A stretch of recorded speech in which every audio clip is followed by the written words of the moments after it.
ሰላም ሰላም የሀገሬ ልጆች እንዴት ናችሁ? በያላችሁበት ሰላማችሁ ይብዛልኝ። እንኳን ወደ ቻናሌ በሰላም መጣችሁ።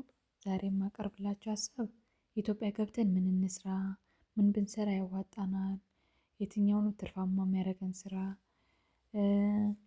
ብዙ ገንዘብ ማስወጣን ስራ የትኛው ነው፣ በትንሽ ቦታ የምንሰራው ስራስ የትኛው ነው የሚለውን በከፊሉ በትንሹ እናያለን ማለት ነው። እሺ ምን ብንሰራ ያዋጣናል የሚለው አቀርብላችኋለሁ። እንግዲህ በመጀመሪያ ቻናሌን መርጫችሁ ከሆነ ሰብስክራይብ፣ ላይክ ማድረጋችሁን አትዘንጉ። እሺ ምን እንስራ? ኢትዮጵያ ገብተን ምን እንስራ? አንደኛ የበግና የፍየል እርባታ ወይም ደግሞ አደልቦ መሸጥ፣ ያው ብራችን እንትን ሳይል አደልበን መሸጥ ለገበያ ማዋል ማለት ነው።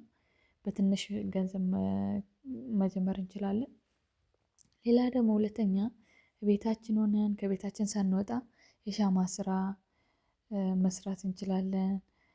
ቤታችን ሆነን ማለት ነው። ያን ያክል ብዙ ወጪ አያስወጣንም፣ ጉልበትም ያን ያክል አይፈጅብንም ማለት ነው። ሌላ ደግሞ ባልትና እርግጥ ትንሽ አድካሚም ቢሆን ትርፋማ ነው። ትርፋማ ያደርገናል። በጥሩ ሰዓት ገዝተን እህል በሚወጣበት ሰዓት ገዝተን አስቀምጠን እሱን ነገር ማቅረብ ወይም ደግሞ ማዘጋጀት ማለት ነው።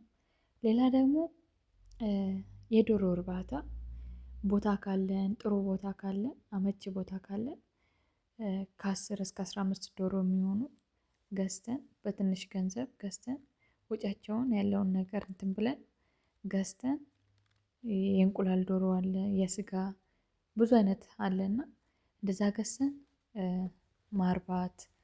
ሌላ ደግሞ እንጀራ ደረቅ እንጀራ ማከፋፈል ብዙ ስራዎች አሉ። ያው በከፊሉ ይሄንን ብቻ ነው ያነሳሁላችሁ።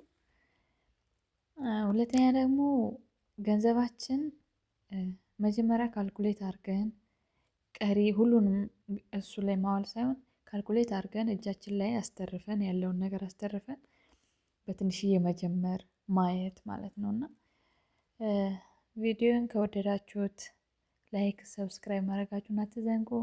በጣም ነው የምወዳችሁ፣ በጣም ነው የማከብራችሁ የሀገሬ ልጆች በያላችሁበት